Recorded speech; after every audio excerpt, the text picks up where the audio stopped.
అండి welcome to Gruhalakshmi channel. Good morning అండి అందరికీ.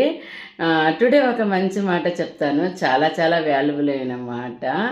అర్జునుడు శ్రీకృష్ణుడు అర్జునుడికి బోధిస్తున్నాడు అనమాట. ఏమని అంటే, నీకు కర్మ చేయుటకు మాత్రమే అధికారం ఉంది, కానీ కర్మఫలాల మీద కాదు. కర్మఫలాల మీద కాదు, అర్థమైందా? కర్మఫలానికి కారణం కాకు. అలాగని కర్మ చేయుట మానకు. ఈ శ్లోకము మనం చేసే పనులపై మాత్రమే దృష్టి పెట్టాలని, ఫలితాల గురించి ఆందోళన చెందకూడదని చెప్పి శ్రీకృష్ణ భగవానుడు అర్జునుడికి బోధిస్తున్నాడు. అంటే మనకు కూడా చెప్తున్నాడు అనమాట. తప్పకుండా ఇలా మంచి మంచి మాటలు చెప్తూ ఉంటాను. మన ఛానల్ సబ్స్క్రైబ్ చేసుకొని చూస్తూ ఉండండి. Bye bye.